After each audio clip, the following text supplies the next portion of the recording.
Assalamualaikum warahmatullahi wabarakatuh. Waalaikumsalam warahmatullahi wabarakatuh. Kalau kamu berdoa itu yang tadarruk itu ya yang sangat sopan, wakuf ya, secara diam-diam atau secara enggak berlebihan. Terus hanya ayat innahu la yuhibbul mu'tadin. Allah itu tidak suka orang yang melewati batas. Itu termasuk melewati batas dalam doa karena ada unsur mendikte Allah. Saya memberi contoh tadi. Misalnya kita sebagai cowok berdoa, ya Allah saya ingin punya istri cantik, sholifah, nasabnya baik, gak pernah cerewet, gak pernah apa. Itu kan nanti nyarinya juga susah. Nanti kalau Allah menjabatkan itu adanya di surga, tentunya rapayu rabi, kira-kira. Nah, itu sudah berlebihan. Terus kalau ada ulama mengatakan doa itu mukhul ibadah, itu maksudnya gini, doa itu bukti kita minta itu bukti kita lemah. Dan merasa lemah itu sudah bagian dari ibadah. Makanya masyhur itu syairnya Abdul Al-Haddad itu, fadu'ai wabdihali dalilun li fiftikori itu. Jadi saat berdoa itu hanya sebagai bukti saya butuh Allah. Saya sendiri tidak punya kepentingan mustajab apa enggak. Jadi wali-wali yang mengatakan doa itu mukhul ibadah, sebetulnya itu malah wali-wali yang dari awal gak kelintas disembadani apa enggak. Butuhnya dia itu menunjukkan bahwa saya ini lemah. Buktinya, posisinya minta. Itu yang dimaksud mukhul ibadah. Tapi kalau kita berdoa terus posisi kita protes. Katanya kamu baik ya Allah, engkau baik. Ternyata enggak juga. Buktinya semua doa saya enggak kamu kabulkan. Ini malah doa kriminal. Jadi yang dimaksud mukhul ibadah itu doa itu bukti minta itu bukti lemah. Makanya ada syairnya Abdul Al-Haddad maksud fadu'a ibabdihali dalilun li fiftikor. Jadi saya minta engkau ya Allah itu bukti saya butuh. Jadi itu bukan dua hal yang harus dipertentangkan. Jadi kalau doa dikatakan apa? Ibadah karena di doa itu minta. Lah minta itu bukti merasa kita lemah. Berarti kita sa'il Allah mas'ul. Kita minta Allah yang kita mintain. Kita menengadah Allah yang berposisi memberi. Itu saja sudah cukup sebagai ibadah. Meskipun doa kita tidak mustajab. Karena memang tadi seperti itu. Kalau di ilmu-ilmu tasawuf itu apa ya? Doa itu memang benar-benar sudah mukul ibadah karena tadi perasaan merasa butuh sama Allah itu. Nah, merasa butuh itu, nah kalau kita berdoa merasa butuh sama yang kita minta, itu dalam ilmu tasawuf sudah kriminal, berarti kamu lebih butuh makhluknya. Misalnya begini ya, saya ingin punya rumah bagus, terus setelah punya rumah kredit saya utangnya banyak. Sebetulnya saya itu tidak pernah ingat Allah, gara-gara utang banyak, kredit jatuh tempo, terus melibatkan Allah. Ya Allah saya ini utang banyak, ini terus tolong dibayar. Sebetulnya saya itu ingat utang, cuma Allah tak libatkan yang itu. Lah itu tidak akan jadi wali, yang jenis ini tidak akan jadi wali. Saya ingin jadi dosen, libatkan siapa ya nanya? Libatkan Allah, terus malam-malam bangun libatkan Allah. Itu artinya apa? Kamu itu lebih ingin yang kamu minta ketimbang ingin Allah. Kalau wali itu enggak gitu, kangen Allah, terus tahu Allah itu zat pemberi, karena tahu Allah zat pemberi terus minta. Maka yang dikangen itu ya Allahnya dulu. Kalau kita kan enggak, punya kasus dulu, punya keinginan banyak dulu, baru ingat siapa yang bisa ya. Oh Allah, Allah kita libatkan. Ya untungnya Allah baik, mau ramal utang, bukan mikir. Untungnya Allah tidak jawab itu. Jadi itu bedanya wali. Kalau wali itu kangen Allah dulu, baru minta. Kalau kita enggak, banyak masalah dulu, baru melibatkan. Oh. Nah yang jenis ini tuh bahaya. Kalau nggak disembadani mesti ngomel ya. Gusti katanya kalau yang minta kamu kabulkan, ternyata ini enggak. Nanti kalau Allah jawab, kamu itu tidak kangen saya, kamu itu kangen uang, kangen perempuan cantik yang kamu inginkan. Terus kamu melibatkan saya. Urusannya apa saya dengan itu? Pak? Makanya tidak usah nuntut karena awalnya sudah sah.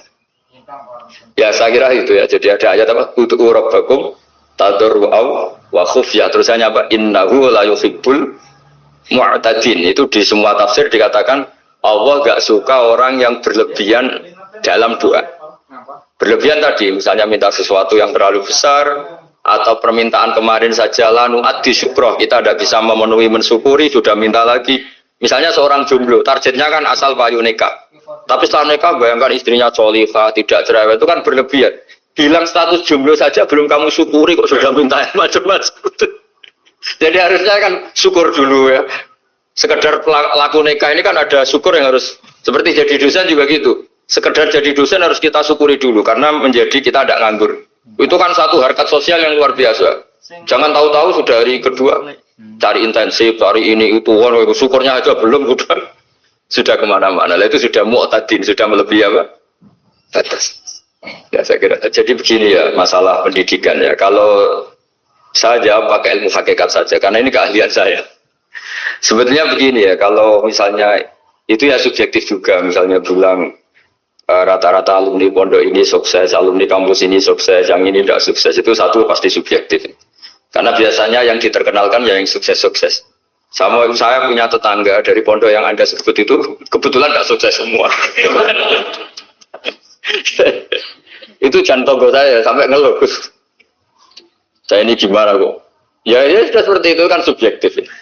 Tapi menyangkut pendidikan itu begini ya, menyangkut hasil dari pendidikan itu. Andai kan kita bicara ilmu hakikat, misalnya kita mondok itu, mondok kemudian jadi orang miskin, jadi orang yang menurut orang banyak tidak berguna di masyarakat. Ternyata kita ini orang yang kelihatan tidak punya karir, tapi kalau malam sujud sama Allah. Punya anak niat memperbanyak orang sujud, terus punya ibu yang sakit-sakitan kita rawat. Meskipun kita tidak jadi dosen, tidak jadi menteri, tapi indah Allah itu luar biasa karena berstatus ngerawat ibu, ngerawat anak, ngerawat istri. Nah Islam itu datang dengan jargon-jargon seperti itu. Sehingga Nabi kalau muji itu ada Uwais Al-Qarni, ini orang yang luar biasa. Ternyata dia itu punya ibu lumpuh yang kalau kemana-mana harus digendong. Ketika tetangga-tetangganya berhasil sowan Rasulullah itu Uwais Al-Qarni tidak bisa karena setiap ibunya dipamitin mau sowan ke Rasulullah itu sama ibunya nggak boleh. Tapi apa yang terjadi justru dipuji-puji Nabi sebaik-baiknya kurun itu waktu adalah kurun yang ada Uwais Al-Qarni. Saya punya teman ini kisah nyata, saya berkali-kali ngisi ngaji di komunitas ulama. Ini mungkin tidak bagus untuk kampus, tapi harus saya utarakan supaya ya kita evaluasi. Saya bilang gini, saya ini jadi kiai itu sering iri sama orang goblok. Orang goblok itu baru kata saya gitu. Itu kiai kaget semua karena saya bilang orang goblok itu baru. Saya beri contoh gini, misalnya saya pinter, terus juara MTQ, juara hafal Quran atau juara baca Quran secara tartil. Ujung-ujungnya saya dapat hadiah umroh atau apalah, atau hadiah rumah atau apa. Pertanyaannya adalah mendapat. Saya ulang lagi. Mendapat. Sementara ada santri yang bodoh, gara-gara bodoh itu dosen UI enggak, jadi kiai enggak, akhirnya dia jadi pekerja di Korea. Barokahnya bodoh tadi. Karena di Korea melihat orang ateis, akhirnya dia kepikiran bikin masjid. Sebagian gajinya disumbangkan untuk masjid. Ini bodoh pendiri masjid. Tapi kita gara-gara dosen dakwah di masjid, ini pinter dapat uang dari masjid. Nah ini bukan nyindir, ini biasa saja. Ini maksud saya. Maksud saya, kamu jangan ngabaikan hidup. Akhirnya apa yang terjadi? Saya ini punya teman ini betul. Saya ini kan kecelok dulu tuh Gus Alim. Nasib saya di mana-mana dihormati. Kadang saya merasa dosa. Kok dihormati? Saya punya teman dulu gobloknya minta ampun sekolah sama saya. Gobloknya, soalnya gobloknya harus disepakati. Iya, goblok mujmalah kira-kira. Singkat cerita, dia itu hidup di pedalaman Kalimantan sekitar tahun 92. Dulu kan biasalah di dalam hutan itu bisa ada penebangan hutan macam. Dia ada bosnya, yang jelas dia ada bosnya. Saya yakin juga agak kriminal.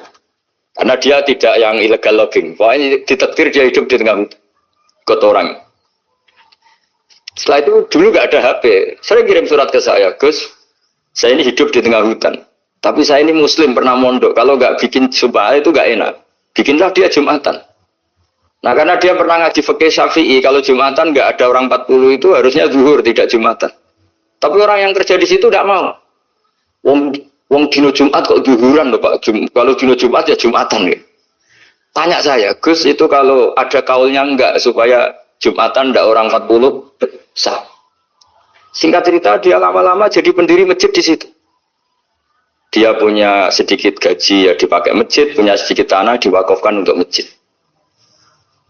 Artinya apa? Indawa ini banyak orang bodoh, ternyata di komunitasnya dia muassis, pendiri, pemberi. Sementara kita yang kecelok pinter, dapat umroh, dapat bonus. Kira-kira nanti kita ketemu Allah. Kamu pernah nyumbang Islam apa?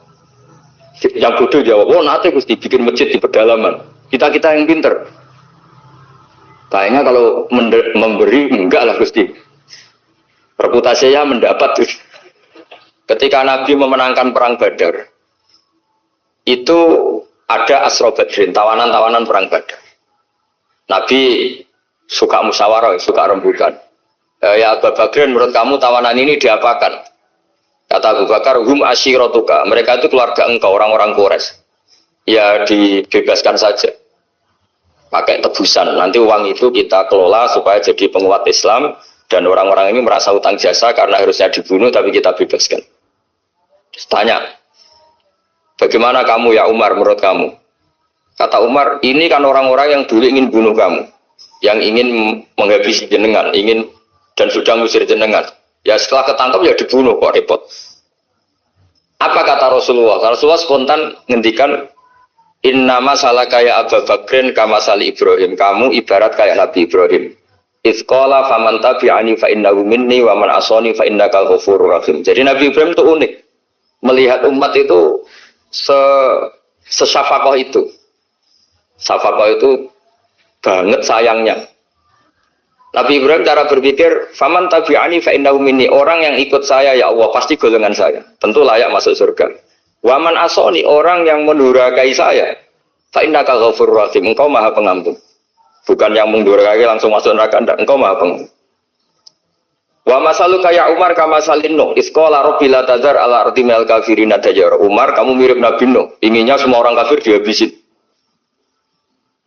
Ya masyhur kan Nabi Nuh itu enggak ingin ada orang kafir sampai ada banjir tufan. Nah kalau sampean tanya bedanya apa dengan garis keras sekarang? Bedanya ya beda sekali. Kalau Nabi Nuh benci sama orang kafir itu diserahkan yang punya. Sehingga yang punya yaitu Allah yang menghukum dengan banjir bandang. Tapi kalau kita kan kadang kita bertindak sendiri. Jadi potensi disalahkan. Yang jelas dalam hadis-hadis sahih, Nabi Nuh itu tidak bisa mensyafaati karena itu. Ketika diminta syafaat, ini hadis sahih bukan ada di Bukhari, ada di Muslim. Karena biasanya kalau di kota itu ditanya ini sahih enggak? Untungnya yang tanya kadang enggak paham. Ini alhamdulillah aja jadi wah repot. Nabi Nuh itu diantara sebabnya enggak bisa mensyafaati adalah pernah corong Jawa masuk no kaume. Kalau dalam bahasa Arab itu da'a li zaidin berarti mendoakan positif. Kalau da'a la zaidin mendoakan negatif. Kalau orang Jawa itu ada doa, ada pasat. Nabi Nuh adalah orang yang pernah masukkan kaumnya. Saya cerita sedikit tentang Nabi Nuh dan Nabi Ibrahim. Nabi Ibrahim dianggap tadi cerminannya Abu Bakar, dianggap niru Ibrahim, cerminannya Umar, dianggap niru Nabi siapa? Nabi Nuh. Lalu kalau sampean tanya, bedanya gimana? Begini logikanya. Kita mengkaji secara akademik begini. Ada ulama besar, namanya Abdul Hasan Asyadzili, itu masyhur di Indonesia menjadi Thariqah Asyadziliyah. Terus ada seorang muridnya minta gini, ya Abdul Hasan Asyadzili, tolong saya dikasih ijazah supaya saya tidak pernah maksiat di bumi ini. Karena saya takut sama Allah, kalau saya maksiat itu merasa tidak nyaman dengan Allah. Abdul Hasan Asyadzili ini malah marah besar. Atuhibbu alla tadhara maghfiratu. Kalau kamu tidak pernah maksiat, berarti kamu suka maghfirahnya Allah Ta'ala itu tidak kelihatan. Karena tidak ada yang maksiat.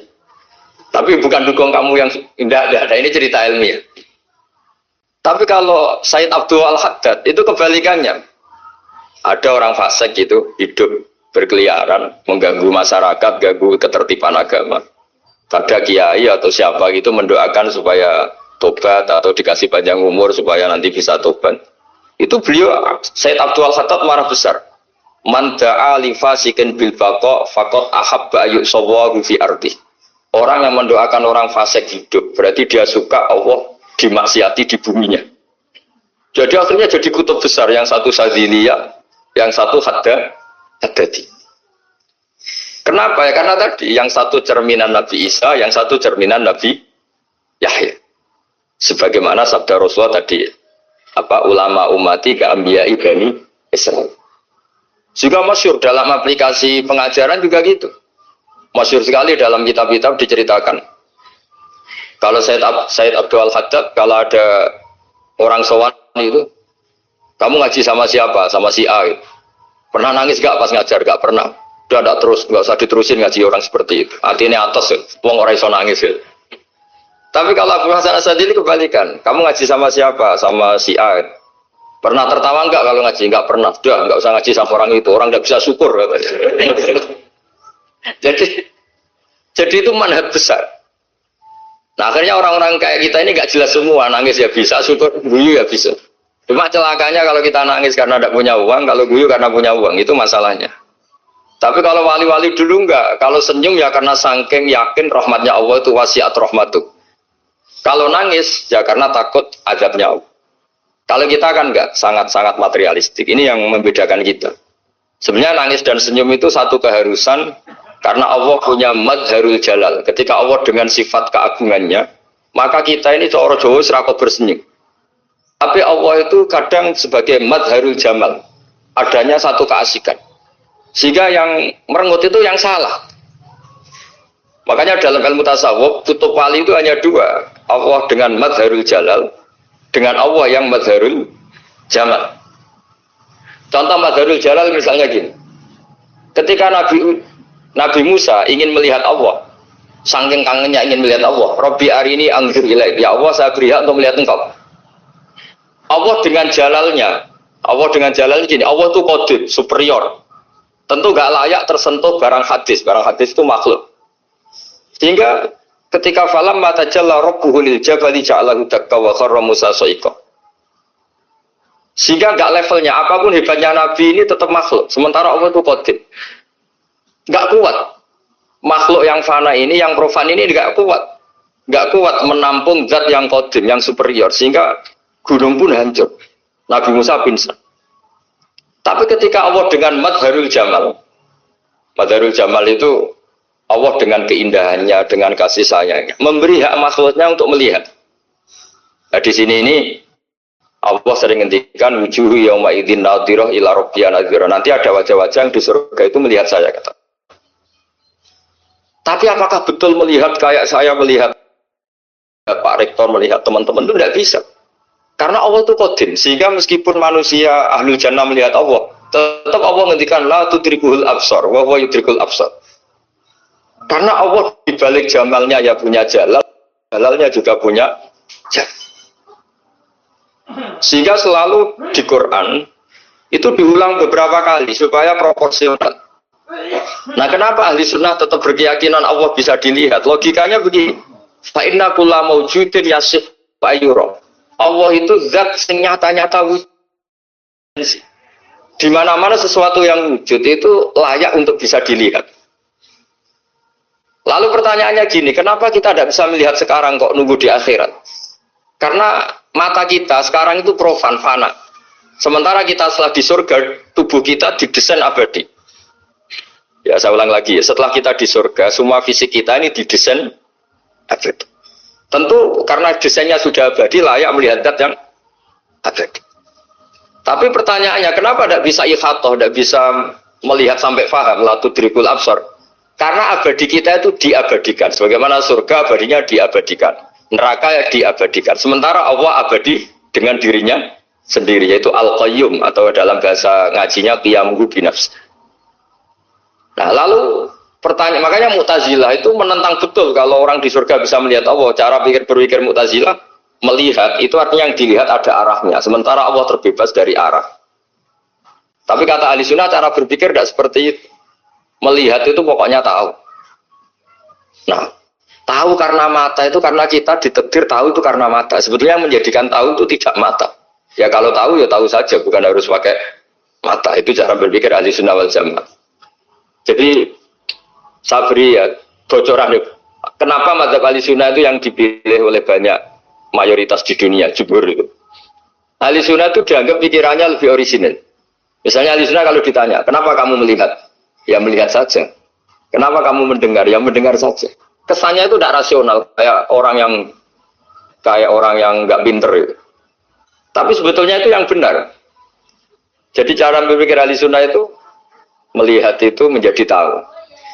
Menjadi tahu itu bisa karena mendengar, bisa karena melihat, bisa karena dikasih tahu, bisa karena bersentuhan. Sebab itu di Quran itu ada ayat ala ya'lamu man khalaqa, bukankah zat yang menciptakan itu menjadi tahu. Sehingga kenapa Allah itu selalu tahu? Karena Allah yang menciptakan. Kalau kamu tahu karena mata, sekali itu jauh, maka kamu tidak melihat. Atau kamu sekarang buta, kamu tidak melihat. Atau tertutupi barang itu, maka kamu tidak melihat. Tapi kalau kamu tahu karena kamu menciptakan, maka akan melihat terus. Misalnya saya ini tukang batu. Saya ingat betul ketika saya bangun Monas, itu pulpen saya tak tanam di dalam Monas. Saya ingat betul kalau pulpen saya warnanya putih, tak tanam di Monas 2 meter dari pondasi. Setelah saya pulang ke Jogja, ditanya, di dalam Monas ada apa? Ada pulpen. Posisinya 2 meter dari pondasi. Kenapa saya tahu? Karena saya yang menciptakan. Nah, karena menciptakan ini sehingga tahu saya akan terus-menerus. Tapi kalau tahu karena mata, sekali barang itu tertutupi, tidak tahu. Misalnya saya tahu jenengan karena dekat sekali jenengan kemana-mana, saya sudah tidak tahu. Tapi kalau saya menaruh sesuatu di tubuh Anda, sehingga kamu kemana-mana tetap tahu bahwa barang itu ada di tubuh. Nanti kalau ada yang protes, tapi bisa saja Gus barang itu dicuri orang, kemudian Anda tidak tahu. Yang menjadi tidak tahu karena saya sudah tidak menciptakan suasana itu. Selagi saya yang menciptakan, maka akan tahu terus. Tetapi karena Allah ini menciptakan semua yang ada di bumi, maka Allah tahu terus. Ya Allah tahu cara bikin kuman. Terus tahu bahwa manusia itu punya kuman, kumannya punya organ, organnya juga punya kuman. Terus nggak kebayang. Kamu bayangkan kayak makanya Allah itu kalau cerita sederhana, innallaha la yastahi ayyadriba masalam ma ba'udatan fama fawqaha. Allah itu tidak malu bikin perumpamaan nyamuk, karena nyamuk itu lebih dahsyat timbang gajah. Para pematung itu disuruh bikin gajah masih mampu. Bikinkan patung gajah, mungkin masih sanggup. Tapi kalau tak suruh bikin patung nyamuk, nggak usah bikin hidup, patungnya saja sekecil itu. Padahal nyamuk kecil itu punya organ tubuh. Lalu bikinnya organ tubuh nyamuk itu kayak apa sih? Organnya punya kuman, kumannya punya organ, organnya juga punya kuman. Sehingga orang-orang alim baca nyamuk itu lebih jadi ayat Allah ketimbang lihat dinosaurus. Tapi sekarang orang itu nggak tertarik ceritanya. Jadi beda perasaannya orang alim sama orang awam. Kalau orang awam tuh melihat mukjizat kan yang dasar-dasar kayak dinosaurus, gajah, wow. Gitu. Kalau orang alim enggak, malah melihat nyamuk. Kealiman seperti itu terjaga di umatnya Muhammad, di umatnya Rasulullah Muhammad SAW. Karena ketika umat ini enggak ditunggu para nabi, itu Allah menjamin Muhammad, ulama umatmu nanti punya kemampuan seperti nabi. Tentu tidak dalam keutamaan, ya keutamaan tentu enggak sekelas sama nabi. Kenapa itu terjadi? Karena tadi para nabi ini mewakili kalau kita sangat mencintai Indonesia, maka kita akan tegas siapapun yang ingin menghancurkan Indonesia. Itu kira-kira cerminan Nabi Nuh. Kalau kita sangat mencintai Allah, maka kita akan benci sebenci-bencinya sama orang yang mendurhakai Allah. Tapi masalahnya, Allah yang kita cintai itu memaklumatkan diri kalau bersifat ghafur, pengampun. Sehingga kalau kita terlalu kasar, ini kan yang kita cintai bersifat ghafur kok kita kasar. Di sini Nabi Ibrahim. Beliau sangat mantau sekali sama yang durhaka sama Allah. Tapi kalau mau mantau gimana? Zat yang mengajarkan itu bersifat ghafur. Maka kita mau tidak mau. Makanya ada riwayat mengatakan takhallaku bi akhlaqillah, kamu bertata krama kayak akhlaknya Allah. Akhirnya ya sudah, kita mau apa coba? Kira-kira kalau kamu mencintai seseorang, itu potensinya kan dua, protektif. Ada telepon, itu dari siapa? Cewek atau cowok, protektif. Itu bukti cinta atau bukti sultan, kan tidak tahu. Tapi misalnya kamu cinta perempuan terus, WA-an sama lelaki gak apa-apa, jalan sama lelaki gak apa-apa, sama masa lalunya pacarnya juga gak apa-apa. Itu cinta apa pembiaran? Kan sama-sama gak jelas. Nah kira-kira mencintai Allah itu kira-kira analoginya seperti itu. Kalau yang satu protektif, Allah harus satu-satunya yang disembah. Gak boleh didurhakai, gak boleh dikhianati, sehingga itu sangat keras sekali. Nah, ini Nabi Nuh. Di sini ada Nabi Ibrahim, karena orang yang zat yang kita cintai bersifat ghafur. Jika kalau kita terlalu tegas, beda dengan sifatnya Allah yang bersifat ghafur. Nah umatnya Nabi seperti itu mulai dulu. Ada yang moderat, ada yang keras, ada yang setengah keras, setengah moderat.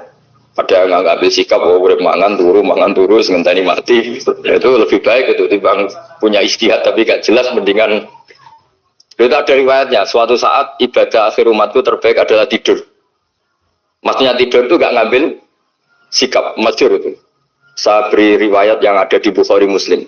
Satakunu fitanun, al-qa'id fiya khairun al-qa'im, wal-qa'in fiya khairun al-masi, wal-masi fiya khairun nasai. Nanti di akhir zaman itu banyak fitnah, kata Rasulullah. Yang duduk lebih baik ketimbang yang berdiri, yang berdiri lebih baik ketimbang yang jalan. Yang jalan biasa lebih baik ketimbang yang jalan bergegas. Man tasyarrafa laha tastasrifu. Fitnah itu adalah siapa yang terlibat maka akan semakin parah. Sehingga semenjak itu ulama berpikir nanti di akhir zaman kalau ada fitnah, itu sebaiknya orang ngambil sikap sepasif-pasifnya, secuek-cueknya.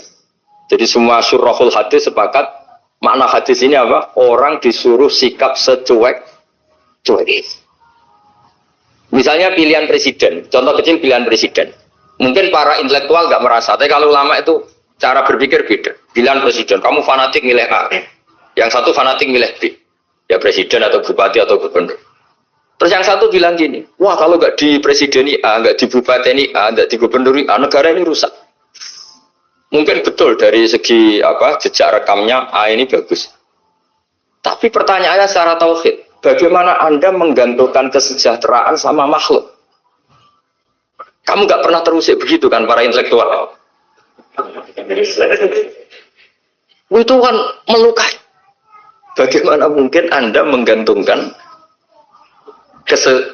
kesejahteraan dengan seorang makhluk? Wah kalau di presiden A pasti Indonesia makmur, kalau bupati A pasti Sleman makmur, pasti Bantul makmur. Bagaimana mungkin makhluk yang sedang soleh kamu pastikan selalu soleh? Wong dia makhluk bisa berubah. Sementara yang B misalnya fasik, wah kalau dipimpin B pasti rusak negara.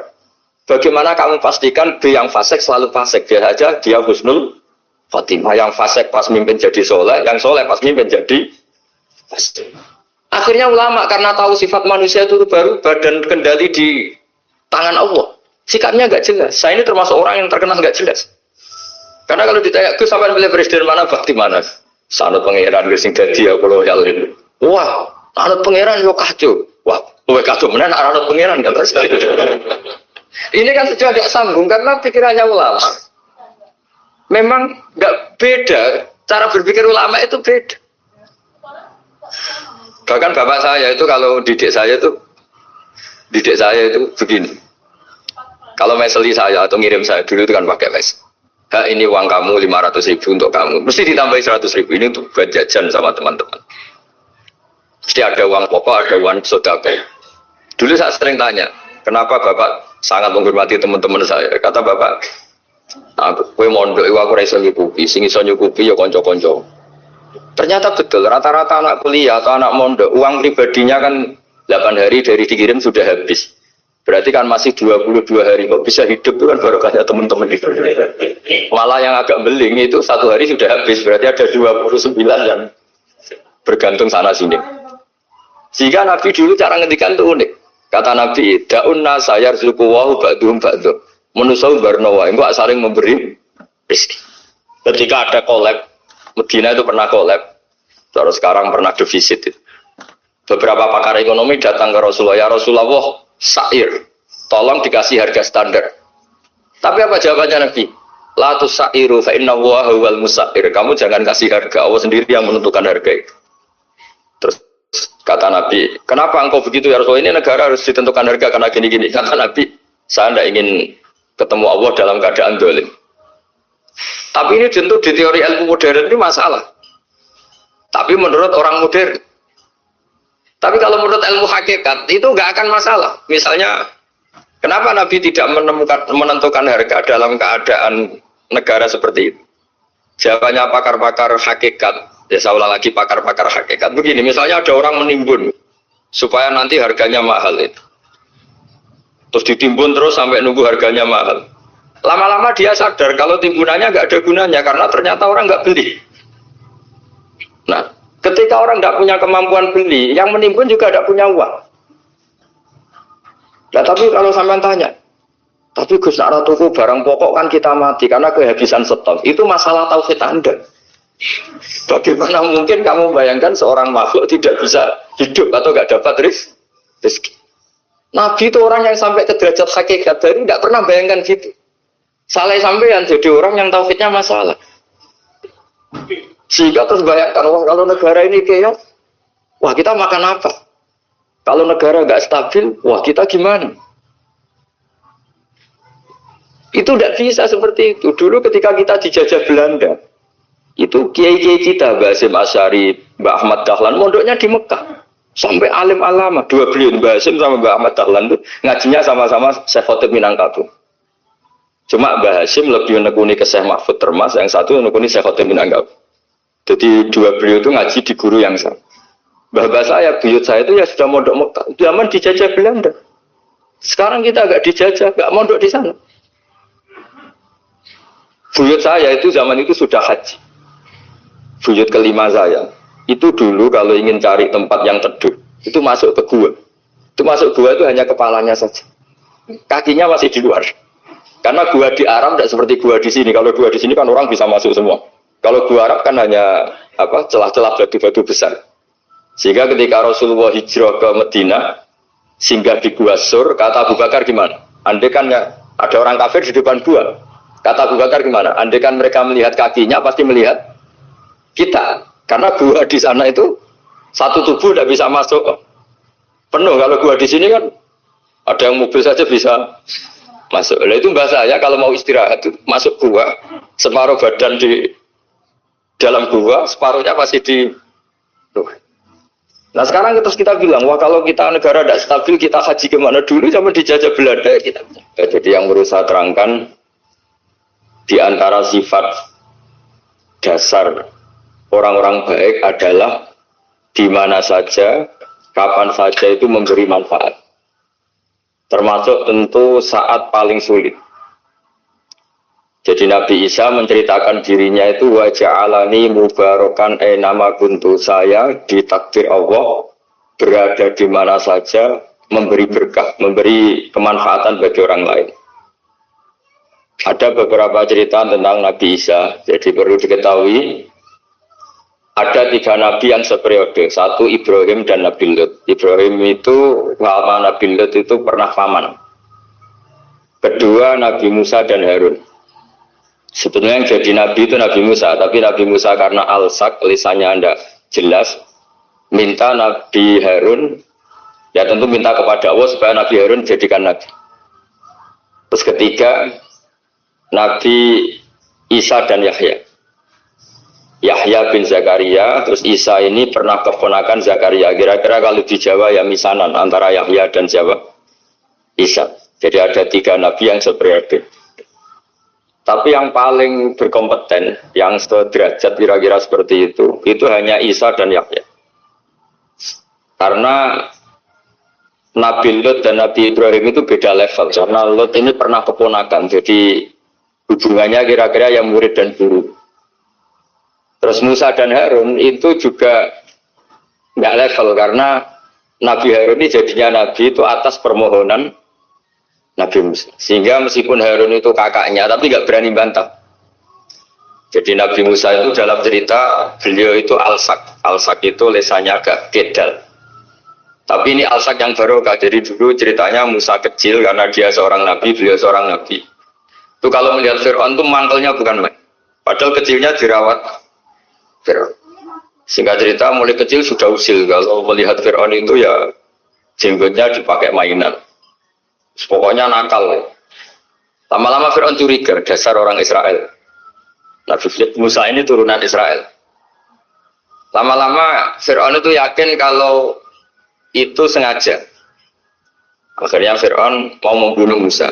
Terus kata istrinya Fir'aun, Musa itu masih anak kecil. Jadi seperti itu ya bawaan anak kecil, bukan bawaan kebencian terhadap orang Kipti, orang Mesir.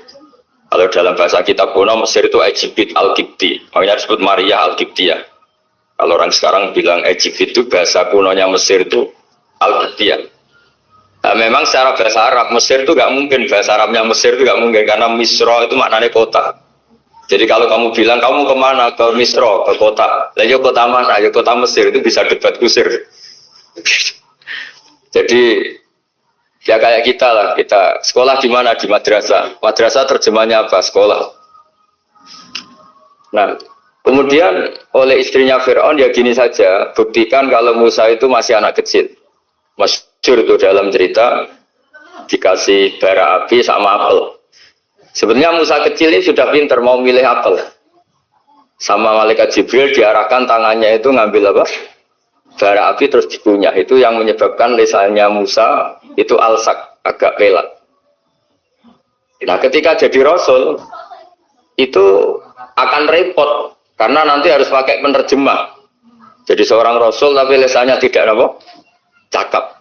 Akhirnya Nabi Musa realistis ngendikan ketika diutus wa akhi Harun wa afsahu minni lisanan fa arsilhu ma yarid ay yusaddiquni inni akhafu ay yukadzibun. Ya Allah, saudara saya Harun itu lisannya lebih fasih. Tolong jadikan dia Rasul sebagai penguat saya. Akhirnya Allah mengabulkan doanya Nabi Musa, kemudian Harun dijadikan sebagai apa? Rasul. Sehingga meskipun satu angkatan, Harun dan Musa ini enggak level. Artinya enggak level itu ya Harun yang takut Musa. Terus ketiga ini Nabi Yahya dan Nabi Isa. Ini umurnya ya seangkatan, kecerdasannya, jadi nabinya sama-sama mulai kecil. Kita tahu Nabi Yahya termasuk yang diberi kitab Allah, ya Yahya khudil kitab bagi quwwah wa atainahu hukma sobia. Yahya berpeganglah kitab secara kuat dan dia saya kasih kenabian ketika kecil.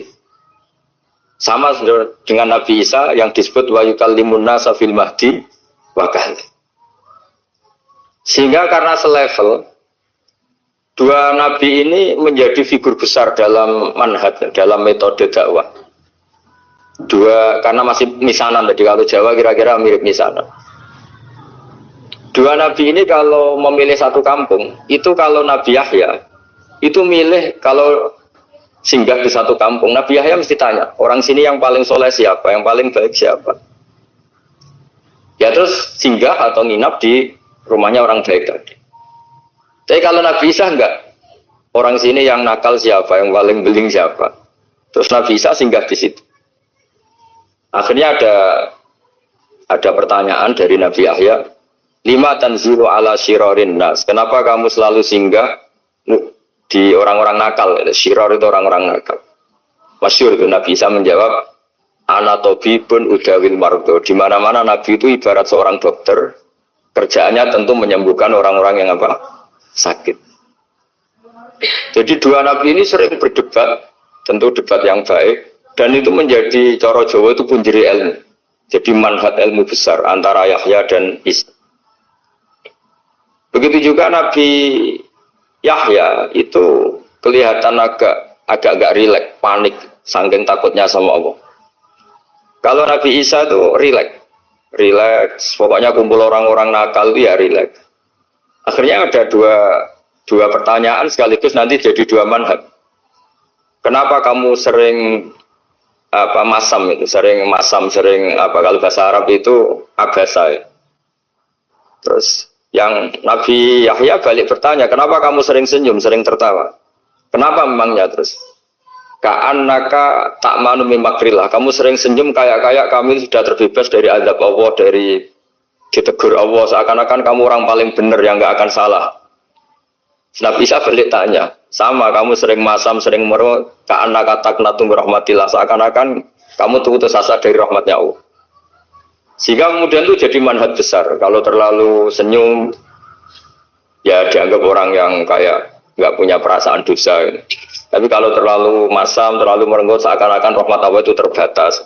Sehingga seakan-akan Allah itu rahmatnya nggak cukup lah untuk mengelola manusia ini. Sehingga itu jadi metode besar yang masyhur itu dalam sebuah hadis Nabi ngendikan, ulama ummati ka anbiya Bani Israel. Ulama umatku itu kapasitasnya atau fungsinya atau manfaatnya setingkat nabi-nabi Bani Israel. Karena ketika umat ini nggak ditumbuhi para nabi setelah Rasulullah SAW, itu yang tumbuhi hanya ulama. Tapi ulama ini sudah cukup mewakili para nabi Bani Israel. Dan banyak syurahul hadis, para menyarah hadis mensarahkan, Nabi tidak ngendikan ulama ummati kamisli seperti saya, tapi ka'ambiyai Bani Israel, bagaimana nabi-nabi Bani Israel. Nabi Bani Israel itu macam-macam. Termasuk ada yang tidak nikah, yaitu yang bernama Yahya dan Isa. Delala umatnya Nabi itu ada orang alim alamah yang ilmunya melegenda, yaitu namanya Imam Nawawi. Itu tidak nikah. Sampai kabundut. Meskipun dalam ajaran syariatnya Nabi, an-nikah sunnati, tapi selalu ada orang yang ditakdir tidak nikah. Karena masyhul, karena sibuk ngurus ilmu. Bukan karena tidak laku, yang jelas itu bukan karena tidak laku. Imam Nawawi itu ganteng, orangnya yang normal. Tapi karena sibuk nulis, beliau sampai kabundut itu tidak nikah. Imam Sibawayh itu suka sekali sama ilmu, menjadi istri utamanya ya ilmu. Dia ganteng, Sibawayh itu maknanya itu apel, dia ganteng sekali, sampai banyak cewek yang senang. Akhirnya dia nikah. Saya nggak pernah dikumpulin. Dia belajar terus. Ketika beliau ke pasar, dulu nggak ada supermarket, beli kertas, kitabnya dibakar semua sama istri. Dikira istrinya terus mencintai dia, malah diceraikan. Itu siapa Imam Sibawayh?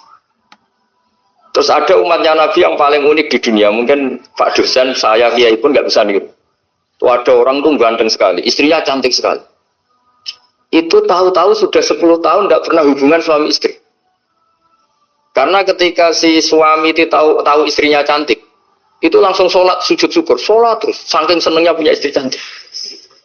Yang istrinya cantik juga solihah, tahu suaminya ganteng ya terus sholat terus syukur. Itu sampai berhari sampai bertahun-tahun. Terus ketika ketemu, cocokan, dek kita sudah nikah berapa? Terus dilihat, kayaknya sudah 10 tahun, tapi tidak pernah hubungan. Oh itu nggak kebayang, itu ganteng sama cantik. Kalau jelek sama jelek itu mungkin. Yang satu bilang naudzubillah, satu itu kan nunggu rafa saja. Ini nggak ganteng sama cantik. Nah kenapa kualitas ulamanya Rasulullah itu bisa seperti Nabi Bani Israel? Karena agama ini, umat ini sudah ada ditunggui para nabi. Jika mau tidak mau kualitas ulama, alhamdulillah barokahnya Nabi itu berkualitas kayak nabinya Bani Israel. Soal kebahagiaan, nenek moyang kulo jenengan tuh anaknya banyak, dijajah Belanda, jajah Jepang, ya nyatanya anaknya banyak. Itu kira-kira bahagia apa enggak? Nah, artinya gini, ya tentu kita tidak ingin dijajah itu tentu ya, tapi kita ini selalu latah. Wah kalau ekonomi jatuh kita makan apa? Kalau kita dijajah kita tidak perlu seperti itu. Rahmatnya Allah Ta'ala itu akan adrokatna. Rahmatnya Allah Ta'ala akan menemukan kita. Apapun kondisi kita, apapun keadaan. Ini cara berpikir tauhid. Sehingga Nabi itu tidak pernah bayangkan umatku narata tunggoni piye, ditunggoni Allah. Sehingga masyhur dalam hadis-hadis sahih, la tazalu ta'ifatun min ummati dzahirina 'alal haq la yadurruhum man khadalahum wala man khalafahum wala man nawa'ahum. Selalu di umatku ada kelompok-kelompok yang selalu membela kebenaran dan tidak akan terkalahkan oleh kesesatan di akhir zaman. Kenapa? Cara berpikir orang tauhid itu sederhana begini. Allah menamakan dirinya Al-Hadi, penunjuk jalan. Dan sifat Allah pasti nafidah karena Allah tidak terkalahkan. Sama seperti Allah menyifati dirinya Ar-Razzaq, Ar-Razik yang memberi rezeki. Maka orang segoblok apapun, selumpuh apapun, selemah apapun tetap dapat rezeki. Sama, Allah mensifati dirinya Al-Hadi, memberi petunjuk. Maka zaman serusak apapun orang tetap dapat petunjuk. Sehingga kita tidak perlu khawatir, wah nanti zaman kalau sudah rusak nasib Islam gimana? Ya coba sekarang nasib Islam gimana? Ya baik-baik saja. Dulu ditunggui wali songo ya banyak orang Islam. Sekarang nggak usah wali songo, ditunggui dosen-dosen yang ngajar aja tunggu digaji. Kiai pidato ya ada yang beri salam tempel. Itu kalau nuruti definisi ikhlas itu tidak ada yang masuk. Tapi meskipun demikian agama juga jalan. Kenapa agama ini jalan? Karena Allah Al-Hadi, penunjuk jalan. Ketika Allah mensifati dirinya penunjuk jalan dan sifatnya Allah pasti nafidah, pasti terjadi. Karena Allah tidak pernah gagal. Orang itu cara berpikir nuruti nafsu, itu yang bahaya. Makanya Quran kritik ara'aita man ittakhadha ilahahu hawa. Orang yang cara berpikir itu nuruti hawa nafsu. Kalau zaman Nabi, zaman sahabat, zaman ulama, itu enggak seperti itu. Sehingga cara berpikir itu mudah. Makanya kata Nabi, absyiru ya ma'syaral muslimin, kata. Kamu harus senang ya ma'syaral muslimin. Allah sekarang buka pintu langit yang sebelumnya enggak pernah dibuka. Dan Allah yubahi bikum malaikatah, dan Allah membanggakan kamu kepada para malaikat. Kenapa? umatnya Muhammad, umatnya Rasulullah Muhammad Shallallahu Alaihi Wasallam, itu kalau sampean kepengen mati setiap saat itu baik, itu resepnya gampang kata Nabi. Addu faridotan wantadoru ukhra.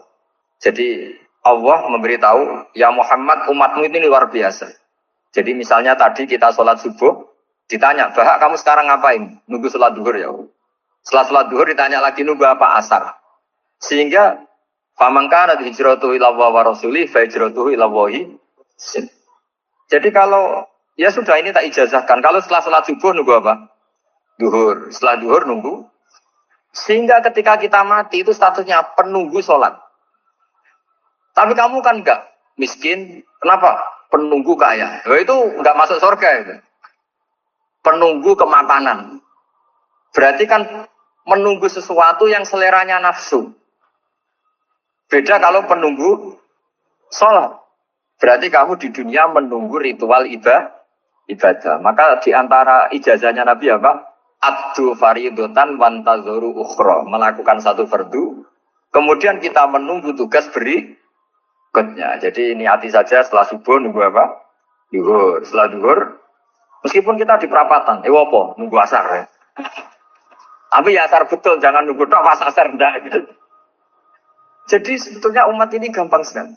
Jadi di antara kebanggaan Allah, yubahi itu Allah bangga dengan malaikatnya adalah umat ini adalah addu faridotan wantazoru ukhra. Melakukan satu fardu, kemudian menunggu fardu yang lain. Dari mengkhidmati kampus, ingin mengkhidmati masyarakat. Dari satu masyarakat lokal Semarang menjadi sampai sekarang, sampai Banjarmasin. Unisula mau bikin kampus di sana, terus gitu. Dari satu tugas ke tugas yang lain. Makanya Islam diajarkan setelah satu tugas selesai, faida faruftafan sok. Jadi sehingga hidup kita itu dinamis. Dari satu kebaikan menunggu kebaikan lain, dari satu kebaikan menunggu. Sehingga hidup kita ngapain?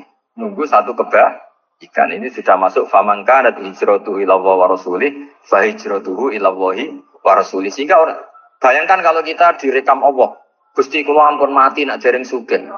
Wis melarat puluhan tahun. Sakit, nunggu sesuatu sing sifatnya nafsu, kok pengen sugih. Sugih tok aja cukup. Tahu bulan wong sing tahu ngenyekne lho, itu kan urung-urung wis dendam.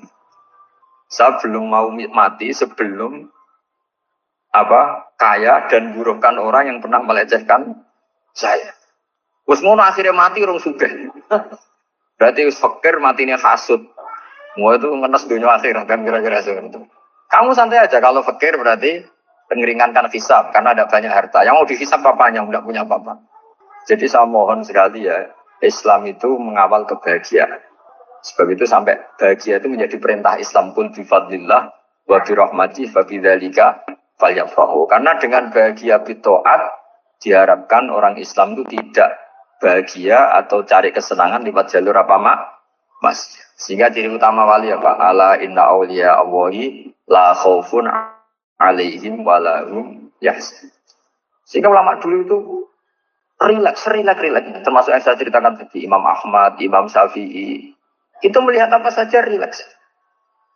Ya tadi kalau disenangi orang ya barokah, punya kawan kebaikan. Nak dineng ya barokah. Barokah dineng di ketinggi tongkor ada utang, radio pulau gitu. Jadi rileks saja. Masyhur itu Imam Syafi'i ngendikan waman asa'a ilaika faqad atlaqaka. Orang yang berbuat buruk sama kamu, hakikatnya adalah membebaskan kamu. Atlaqo itu apa? Membebaskan. Enak gak jadi hidup itu? Kalau kamu kan enggak, kok gedeng aku salahku apa? Malah kamu ujub dong, orang kok enggak tahu salahnya. Kamu jadi suami, istrinya ngomel, kurang apa saya sebagai suami? Ya kurang banyak, enggak ganteng, enggak kaya, ada ini. Malah kalau diterangkan malah parah toh. Ya sudah rileks saja. Kalau dia ngomel ya tadi, alhamdulillah dapat pahala tambah apa? Biaya. Terus ngomel kan butuh energi, paling yang udah kuat 3 jam. Oh, nanti juga berhenti apa? Terus ambil nilai positifnya. Misalnya ngomel sama suaminya, bagus lah. Kalau ngomel sama tetangga malah kayak apa gitu aja udah. Jadi ulama dulu itu gampang sekali melihat hidup. Rasulullah ya gitu, melihat hidup tuh gampang saja. Ketika tanya, ya Aisyah apa ada sarapan? Tidak ada ya Rasulullah, ya sudah saya tak puasa. Jadi enteng saja. Kadang-kadang beliau ingin puasa, ya puasa sunat, ada sarapan nggak jadi puasa. Relax. Nabi itu rileks. Kalau ngajari kebaikan juga rileks. Nah sekarang itu banyak orang yang karena mungkin kurang baca, Islam itu kayak menjadi aturan yang bengis, yang repot, yang mengekang. Itu tidak seperti itu. Yuridu wa bikumul yusra, wala yuridu bikumul usra. Allah menghendaki agama ini mudah. Sehingga ada sahabat di Imami Mu'ad itu baca Baqarah. Sahabat ini pekerja petani. Mufarokoh ditinggal. Ketika Mu'ad lapor, ya Rasulullah ini ada orang munafik. Tengah-tengah sholat mufarokoh saya ditinggal. Yang disalahin itu tidak yang tinggal tapi Mu'ad. Afattanun anta ya Mu'ad. Kami itu tukang fitnah. Masa ngimami petani pakai surat Baqarah.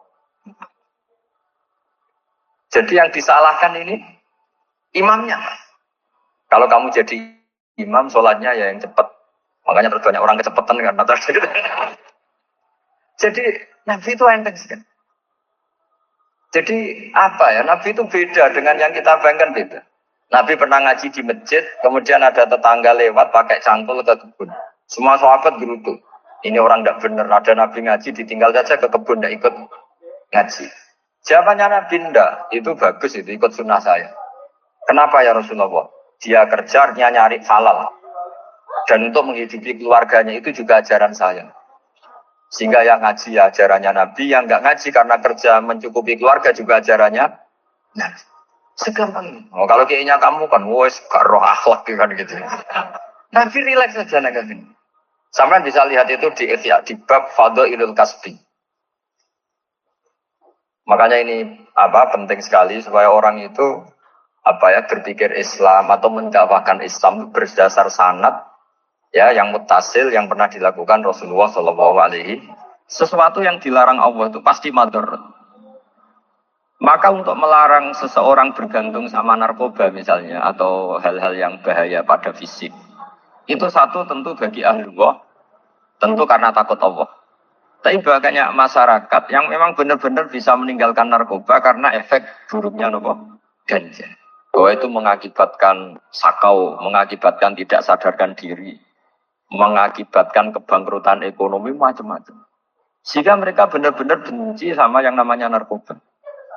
Jadi di antara manhajul Quran itu kalau mentakbih, memburuk-burukkan maksiat itu mesti dikritik innahu kana fahisah. Innahu kana fahisata wa maqta wa sa'a sabila. Innahu kana fahisata wa sa'a sabila. Diulang beberapa kali.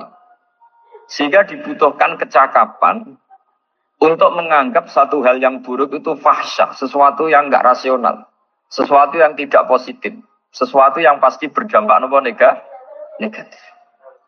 Sehingga kalau misalnya tadi dibacakan oleh Qori, kuntum khaira ummatin ukhrijat linnasi ta'muruna bil ma'ruf wa tanhauna 'anil munkar. Untuk berhenti dari kemungkaran itu satu takbihun litil kal mungkar atau litil kal mungkarat, bahwa mungkarat itu kita cap, kita stigmasi bahwa itu buruk sekali. Seperti Nabi mengajarkan pemuda tadi, masa kamu suka ibu kamu digitukin lelaki lain, putri kamu, bule kamu, bude kamu, sehingga orang ini pikirannya termindset betapa buruknya zina. Sama seperti kita sukses memindset betapa buruknya narkoba, betapa buruknya bahan-bahan terlarang. Begitu juga seterusnya terus pengkhianat dan sebagainya. Tapi problem manusia adalah dia itu akan mencari kebahagiaan atau kesenangan sesaat. Maka caranya gimana? Keinginan senang lewat maksiat ini dilawan dengan nyaman dengan taat. Saya ulang lagi, nyaman dengan taat. Sehingga ulama dulu punya kalimatul munajat, artinya kalimat hubungan pribadi sama Allah yang menjadikan orang itu nyaman. Dan ini yang diajarkan kitab-kitab tasawuf. Kitab tasawuf itu sukses mengajarkan melihat alam raya ini semuanya nyaman, termasuk yang mengecewakan. Itu dianggap nyaman. Saya berkali-kali mengajarkan ilmu ini karena ini musal ila Rasulillah SAW.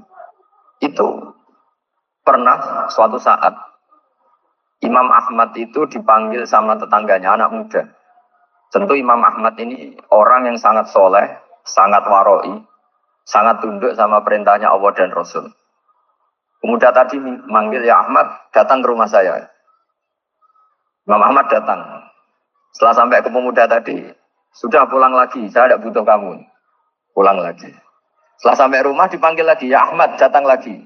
Datang lagi. Oh saya tidak jadi butuh, pulang lagi. Sampai 3 kali. Dan itu perangai ekspresi Imam Ahmad itu atau ulama lain yang sesoleh beliau itu nyaman, indah. Beliau tetap senyum-senyum nyaman. Beliau tidak tersinggung, tidak terprovokasi, tidak pokoknya tidak tersinggung, kelihatan nyaman. Lama-lama pemuda ini terus tanya, ya Ahmad, kamu saya perlakukan seperti ini kok tidak tersinggung? Kamu senyum-senyum saja, happy-happy saja. Jawabnya Imam Ahmad itu unik. Wahai pemuda, saya kamu panggil itu senang sekali. Karena kata Nabi, kalau kamu iman dengan Allah dan Rasul, maka hormatilah tetangga. Jadi saya senang. Karena nuruti perintah Allah untuk menghormati tetangga. Jadi tidak ada urusannya dengan kamu. Kagetnya kayak apa? Jadi dipanggil tetangga ya senang. Karena melakukan perintahnya Allah dan Rasul itu ikramul jar. Falibrim jarum.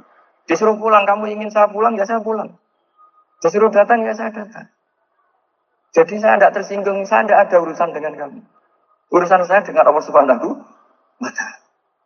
Itu kalau bapak-bapak istrinya ngomel terus sabar itu ya bagus. Saya tidak punya urusan. Kalau kamu terprovokasi oleh istri, berarti kamu didikte oleh makhluk. Masa seorang rektor didikte makhluk? Kan tidak keren. Apalagi seorang habib didikte makhluk, kan tidak keren. Yang bisa mendikte kita hanya Allah Subhanahu wa Ta'ala. Dan Allah mendikte kita, mengajarkan dia wa ashiruhunna bil ma'ruf fa in karihtunna fa asa an takrahu shay'a wa yas'alallahu fi khairan katsira. Jadi cara melihat istri kita bawel gitu atau cerewet, alhamdulillah ini ada pahala tanpa modal, cukup sabar. Kalau istri kamu sedang mesra malah mintanya ke mall, malah biayanya tinggi. Murah mana dapat pahala dimarahin sama saat mesra minta ke mall? Milih yang pertama kan? Nah ya itu tidak usah modal. Ya gitu aja. Jadi kalau istri sedang marah, bawel, anggap saja ini rezeki. Dapat pahala tanpa apa? Biaya. Nah, kalau pas rukun malah nantang ke mall, biayanya malah tinggi. Jadi ulama dulu itu melihat dunia itu happy. Pernah Imam Syafi'i dikasih tahu, orang yang tadi nyium tangan kamu ya, itu di rumah menghujat Anda. Jadi dia sopan hanya di depan Anda, kalau di luar menghujat Anda. Jawabnya Imam Syafi'i lucu. Ya baguslah. Yang cerita ini kaget. Kenapa bagus ya Abu Abdillah? Kalau manggil Imam Syafi'i ya Abu Abdillah. Ya berarti saya masih wibawa, di depan saya tidak berani katanya. Jadi dipandang enteng saja. Jadi kalau kamu di depan kamu istri kamu tidak berani belanja, tidak ada kamu belanja banyak, anggap saja Anda wibawa. Jadi enteng saja. Pernah Imam Syafi'i dikasih tahu, separuh dari kampung Anda itu gak suka kamu. Ya baguslah. Kenapa? Oh nak rukun malah bakal utang katanya gitu. Kira-kira yang utang tuh yang rukun apa yang neng-nengan? Yang rukun. Jadi enteng saja. Masyhur itu makalahnya Imam Syafi'i. Waman asa'a ilaika faqad atlaqaka. Orang yang berbuat buruk sama kamu berarti membebaskan kamu. Kalau saya sedang nenengan sama Habib Hasan Toha Putra, beliau naik Alphard nggak nawarin saya sah karena baru nenengan. Tapi kalau sedang rukun malah harus repot mana? Rukun sama tidak rukun? Repot rukun sebetulnya. Jadi Imam Syafi'i itu happy saja. Kalau sedang rukun sama tetangga ya dianggap rukun itu satu kenikmatan. Sedang tidak rukun ya dianggap satu kenikmatan. Jadi orang dulu itu serilek itu melihat dunia. Kalau kita kan enggak ego. Wah saya ini suami kok dimarahin istri. Wah ini egonya bangkit. Padahal egonya bangkit itu ada kebodohan di situ. Yaitu seorang rektor didikte seorang istri, seorang makhluk. Apalagi kalau Anda daftar wali itu tidak akan jadi wali. Ini wali kok tunduk sama makhluk. Karena didikte apa? Makhluk. Maka Imam Ahmad ketika tetangganya bully gitu ya santai saja beliau happy. Ketika pemuda tadi iskal janggal. Kenapa kamu gak tersinggung ya Ahmad? Memangnya saya harus tersinggung gimana? Kan tak panggil tidak jadi, tak panggil tidak jadi. Hei pemuda, saya ini tidak punya urusan dengan kamu. Saya nuruti kamu karena perintahnya. Oh, saya senang melakukan perintah Allah harus berbaik sama kamu. Sampai 3 kali. ajarkan Muhammad atau katakan Muhammad pada umatmu, sebaiknya atau seharusnya mereka hanya gembira dengan melihat fadlnya Allah dan rahmatnya Allah. Ini harus kita pahami mulai dari konstruksi yang paling pokok, yaitu akidah. Ahwal. Ahwal itu satu perilaku sosial. 3 mutammimat, sesuatu yang tidak pokok, tapi kita butuhkan dalam mengawal hidup ini. Saya beri contoh, itu sampai maksiat, itu karena cari kesenangan. Misalnya baru penat itu, ingin seneng, ada orang yang macam-macam lah, ingin melihat maksiat, apa itu pornografi, apa nyabu, apa macam-macam. Itu sebetulnya agama punya konsep yang luar biasa, yaitu seharusnya seseorang itu gembira. Gembira dengan ketaatan. Lalu pertanyaannya caranya gembira gimana? Gembira itu mudah. Jadi misalnya kamu sujud sama Allah Subhanahu wa taala. Terus cara berpikir begini. Ini sekaligus ijazah. Cara berpikir begini. Ya Allah, ini kata Sayyidina Ali, kafani izzan an aku nalaka abdan wa kafani fakhron an takuna li robban. Ya Allah, betapa sialnya saya andaikan saya jadi budak dari makhluk yang sama. Misalnya sampai seorang kiai atau rektor atau doktor atau orang terpelajar, kemudian kamu jadi budak atau hamba dari makhluk yang setara. Betapa hinanya saya. Maka kata Sayyidina Ali, ya Allah, saya ini cukup bahagia, cukup bangga. Karena jadi budak, jadi hamba dari zat yang super atau yang maha super. Ini kok Allah Subhanahu wa ta'ala. Sehingga ada kebahagiaan yang luar biasa karena menjadi hambanya Allah Subhanahu wa ta'ala. Setelah bangga dengan jadi hambanya Allah, maka kita akan malu. Malu misalnya kok saya bahagia itu nunggu melihat pornografi, melihat maksiat. Itu menjadi malu. Kenapa saya itu? Ya, kita malu karena didikte oleh hal-hal yang seremeh itu. Karena kita didikte oleh nafsu.